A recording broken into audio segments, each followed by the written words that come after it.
This video is about investing and some of the pitfalls that you may encounter.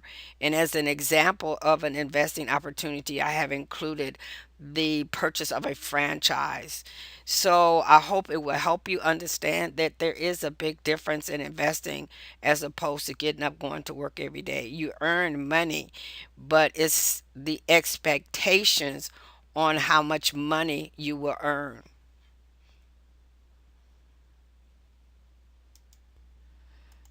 The Wall Street crash of 1929 hurt not only this country but Europe as well.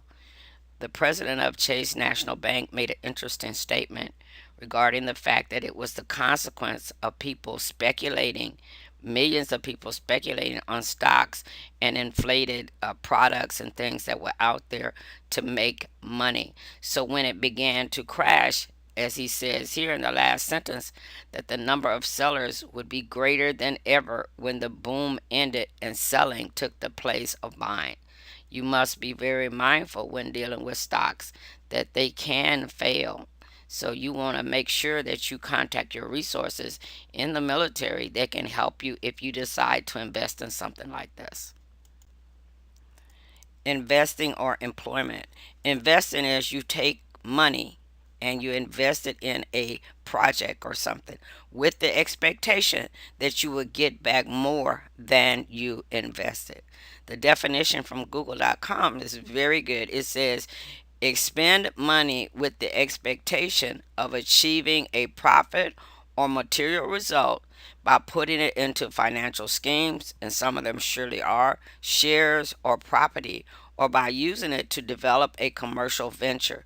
You are expecting to receive more than you put in. That's the whole idea of investing. And being an employee or employment, you take a position based on the agreed upon task for a certain amount of money. This is guaranteed. Wages or salary, unless the company goes out of business or you have some kind of issue about collecting your money. But you're expecting a fixed amount of money for the task that you complete. Investing is you're expecting more back than what you invested. If you invested $100, depending on the rate of return, they may promise you $1,000 for your investment. But there is no guarantee. With employee, it's a guarantee. If you get up and go to work, do your job, then the wages are waiting for you at the end of the defined time. So one is an expectation of an increase in the money you put in.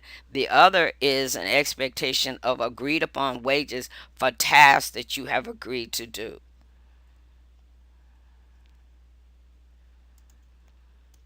An investment can decrease in value. You can invest $100 and your return at the end of the investment could be 10. So if you go on investor.gov website, it tells you right there the value of your investment can go up or down depending on the demand for them in the market. The investment has no insurance through the federal government that will protect the value of your investment from increasing or decreasing. There are other regulations that protect against fraudulent behavior by the companies. You can lose everything in an investment. And as a military personnel, you want to be very careful when you're trying to get into the stock market and to take advantage of these so called great deals and stuff. This stuff is not guaranteed. This is not a wage. This is a gamble, basically. You invest $1,000 with the expectation of $5,000 back in 6 months, but that's all dependent on the market or whatever the demand for or how the company does. If the company goes bankrupt, the common stockholders like yourself and other small stockholders are last when they liquidate all the assets. The big bondholders go first, then the people with the preferred stock, then the small stockholders. And usually, after they receive theirs, there's nothing left. So, you really need to give deep thought to this because any form of investing can come out where you lose your investment in that project. You lose everything, everything. As military personnel, there is help if you decide that you want to try to invest in some stocks and bonds or other things on the stock exchange. The Security and Exchange Commission conducts its outreach to the military by conducting financial workshops on military installations. They also provide free educational brochures to support financial readiness and events and activities. And they actually do a publication, numerous publications to help service members who are interested in investing or creating a fund for their kids or something. So the information is there on the sec.gov and investor.gov. And also, they work at interacting with military installations to provide this information around the country. So the information is there. You can get assistance and you can go online to get good assistance. That's where I got most of the information for this little presentation was on the investor.gov website. So the information truly is there. One of the key features of the training that they do for the military is to help with information to prevent military families and personnel from getting caught in some kind of investing fraud. That's very important. That's why they spend so much time on the basis try to provide information to help the members of the military not be victimized by numerous crazy investing schemes that are out there. These get rich things, they promise you all this crazy return on your investment, and many times it's not true. This slide covers some free financial planning tools on investor.gov. There are some interesting topics that you find there, and all of these tools are actually calculators where you would put in information and it would calculate for you the various numerical requirements or financial requirements for investment or where you're going to end up in 10 or 20 years and all those little projective things. But if you don't recognize any of these things on these little slides that's going to be coming up, it behooves you. I just encourage you, don't be, how can I say, like my stepfather was. He would never admit he didn't know. And many times he would get taken advantage of as opposed to seeking out information. Check with your legal office or your personal financial manager's office if you're interested in any of these things. Because people would take advantage of your lack of knowledge. I have no clue what a couple of these are. Now, this first one is a full one and an IRA. I understand those things. I've had those for careers, jobs that I have worked. And compound interest calculator, saving goal calculator. So, this is how you calculate what your savings will turn into. There is no risk in a savings account. Now, your Social Security retirement estimator, this is something you definitely should look into. Do you pay? You definitely should pay into Social Security. You want to make sure that you have an account because when you retire or you come out of the military, when you turn 65, you want to make sure that you have funds in that account. Retirement ballpark estimator. That's to give you an idea, I guess, on when you can retire. I didn't even know there was a calculator for that one. Mutual fund analyzer and 529 expense analyzer. See, so be knowledgeable, contact folks to help you understand because the expense analyzer is for college saving plan. So you want to really know what you're doing when you're dealing with this. You want to be able to deal with your money correctly. You don't want to get caught in some kind of get rich quick scheme and lose the investment you put in because remember, the investment does not come back. You can actually lose it all. On this screen, this is the information on who you would contact if you're interested in an investor or a company doing that type of service for you. They have regulators, serious security regulators. And if you go on this website, you can click on a link and you can put in the name of the person you're interested in using, and it will come back and give you the status of that person or if they're really registered or do they have issues. So, once again, do your due diligence. I found this next little project on the Federal Trade Commission's website. It's buying a janitorial service franchise. And I thought it was a very good example on how we can get into things that we think makes lots of money, but it can come back if we don't do our due diligence. So here we go. Buying a janitorial service franchise. It sounds easy, cleaning offices or wherever you contract with, something you can do in the evening. You find a lot of people promoting this. This is a franchise. That's the key word. It's not like you go out and you get a bunch of offices in your name and you say, I would like to clean for you. You're buying into a franchise, so you have to be careful. You get all this wonderful hype. Have you thought about investing in a janitorial service franchise? You could be your own boss. You get your own fees. You work with the company. They make all of these promises about what they're going to do for you. With the company that provides you with customers and handles the marketing, billing, collection services, the fee usually is about half the gross income the accounts are supposed to generate in a year. See, so right here it tells you you pay them a fee for providing all of these services. This is You're doing all the cleaning and everything. Yes, you're getting paid, but the bulk of that money, because it says is about half the gross income, not the net. That keyword right here is gross. So if you making 20,000 gross, and after you pay all your expenses, and you're left with, say for instance, 11,000, well, the gross is the 20. They're gonna be looking for 10 grand. Don't care about your expenses. So you're not gonna come out with a lot left at the end of the year. That's just, I'm sure it's a lot more than that, but that's just an easy way to explain how it works.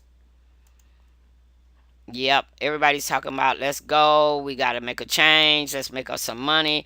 It all sounds good. So let's look at what the Federal Trade Commission says, and you can use these kind of thoughts towards any franchise, and most franchises have similar types of requirements.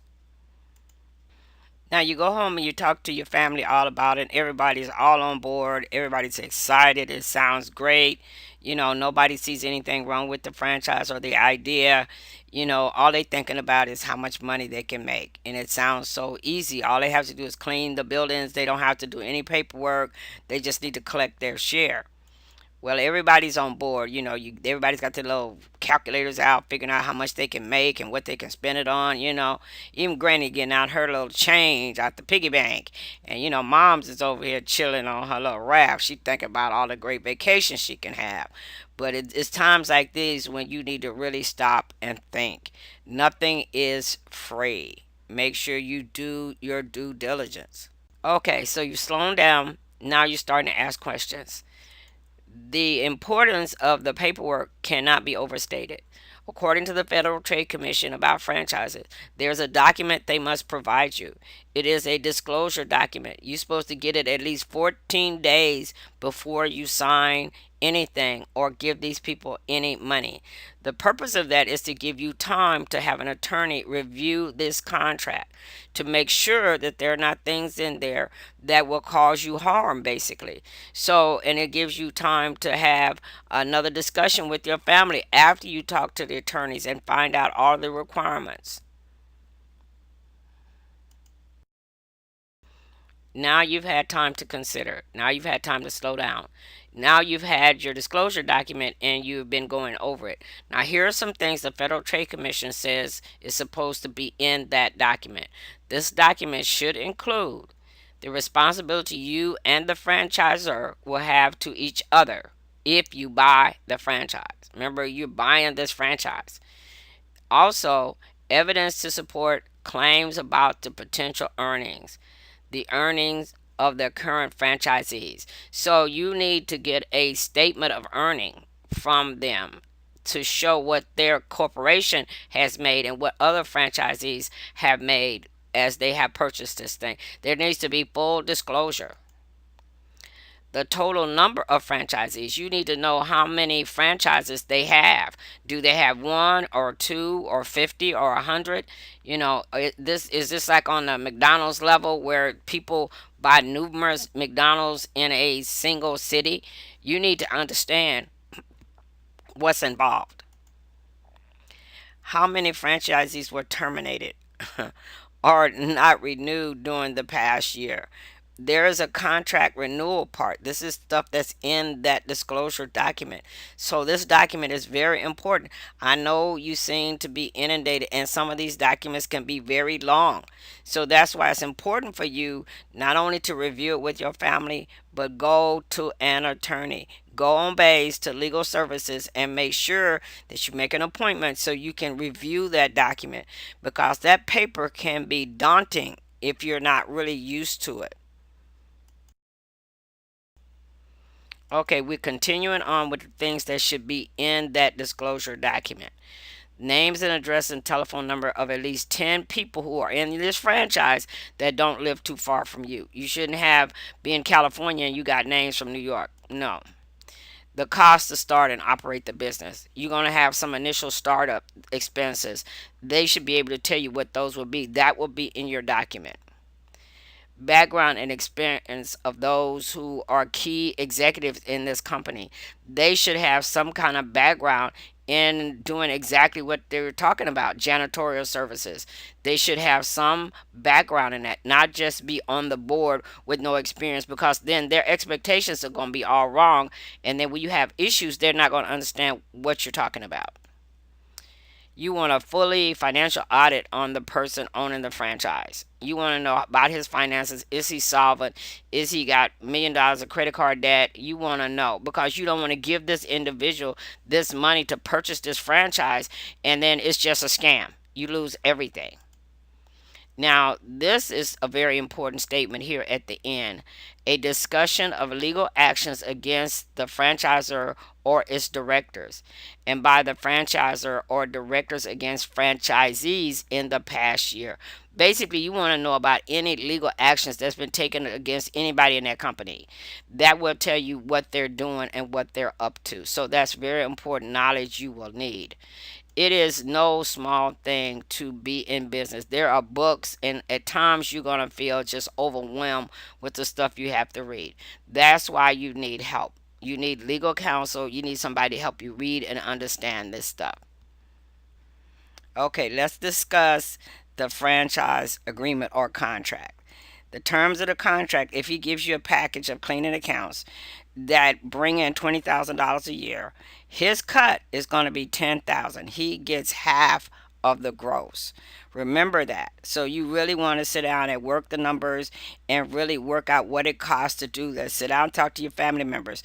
Sit down and talk to other people that have done this kind of work, because there can be hidden fees and costs that can make you come way out on the short at the end of the year. Okay, continuing on with the agreement. The franchise agreement is, like I said, it's called a contract.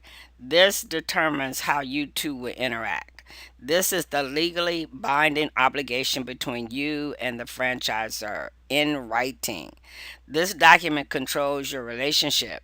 For example, the agreement may say franchisees must pay ongoing fees for management or supplies. If it does, you'll want to find out what the fees are and what they pay for and how often you have to pay them. Anything to do with money or outlay, this is why you need a clear financial statement on what the costs are for this franchise.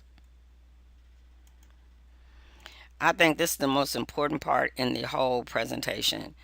You can rely only on what's in the written agreement. So be sure that any promises or things they make has to be in the final document. The salesperson tells you the franchisor will give you an account close to home, but the written agreement says you'll have a large territory with accounts far away.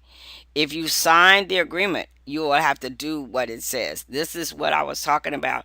You cannot take any chances, because if you go to legal assistance and you sign this, there's no way out. So you want to make sure that you have the final contract reviewed by legal assistance prior to you signing it. This portion of the contract it's for me would be kind of hard because it tells you to make sure to get it in writing. Anything the salesperson told you, insist that the contract matches the verbal. So if you get in a contract and they show you the first draft and there are things that are not correct and you ask that they be corrected, and then they say, well, we'll do it later. And in this particular presentation from the Federal Trade Commission, they said you need to decide whether you still want to sign the agreement. That's no joke, because if you sign, you are bound by that agreement as it stands, not by what they promise to do. So make sure you sit down, have a little coffee, go see the legal assistance office, and go over it point by point. If they won't fix it, please do not sign it, because you are stuck in that contract. Okay, you really like the franchise, you really all fired up, but you're a little short of money. Grandma done broke that piggy bank and things are not adding up. So you decide you would like to borrow some money from the franchisor to buy the franchise. This is not a good idea. The interest rates and other financial terms from the franchisor may not be the best deal available. It could be exorbitant. Do not do this. If you cannot afford it, do not go in debt with the person you're working for. Now, at this point, it's up to you now to start collecting information. Check with the local agencies, the state regulatory agencies. You do all of this before you sign the contract. You've got all this information. You've gone to the legal assistance office. You've got all the tweaks made to the contract.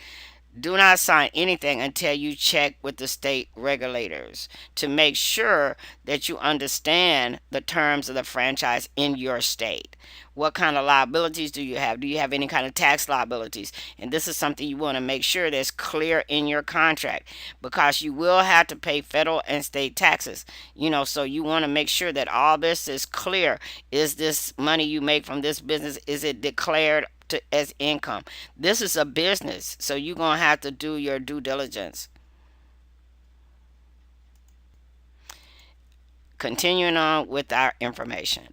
This part, they recommend that you hire a business advisor, accountant, or lawyer to do your disclosure documents and the franchise agreement with you. That is good advice. But by you being in the military, you have access to legal counsel, and someone to help you, but you still need an accountant to do this. This is a lot of work because the accountant would protect your interests. The franchise said you don't have to do all of this other stuff. They just give you the accounts. They handle that part. But what about your expenses? What about your personal tax return you have to file for your business? So you need help for those areas.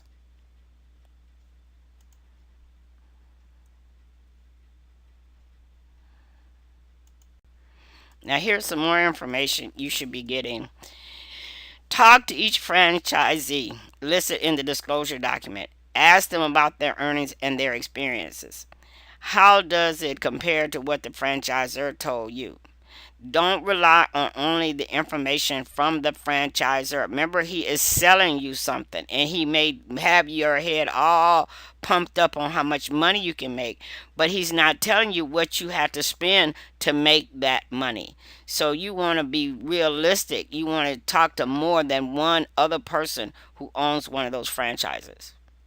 At the beginning, as we discussed the franchise contract, it gave an example of $20,000 client base per year. That was the revenues from that. And their cut was $10,000. Well, what if you lose a couple of clients? Are they going to hold you still to that $10,000 per year? So you want to make sure that that is clear, because they're the ones responsible for getting the customers for you for this franchise. So you want to make sure that, like it says on here, if a customer cancels a cleaning contract during the year, you'll lose the income from that account. Ask the company how it sets the value for the accounts. That's very true, because they can set this exorbitant value for these accounts, and then if you lose one, then you've lost a great deal of revenue, and then they're still expecting their cut. That's what I would be very interested in. Is that contract the way it's designed when they give you your clients and it's 20,000 a year? If you lose one, are they still expecting you to give them 10 grand a year? So these are some questions that need to really be worked out. These are things, once you get that document, you do not sign that document, nor do you give them money until these questions and your research is complete. I like this last image I'm using with the money with the chain on it and the padlock. It takes a key of some type to open that for you to access those funds. Having a franchise or coming up with a way to make extra money when you're in the military can be very, very challenging, but it can be done. But it requires a lot of due diligence. Do not be caught with the stack of money in your head without realizing how you have to access that money. There are so many things involved, and people are not always willing to give you the straight information. That's why you have to have someone on your side that knows the law, that understands the requirements. So do your due diligence so you don't get caught in something that will actually hurt you and your family, and that the legal services will not be able to get you out of, that can cause you great harm. So as a friend of mine once said, all that glitters is not gold. And that is so true. It's investing is not like working. You can lose everything you put in. So please do your due diligence.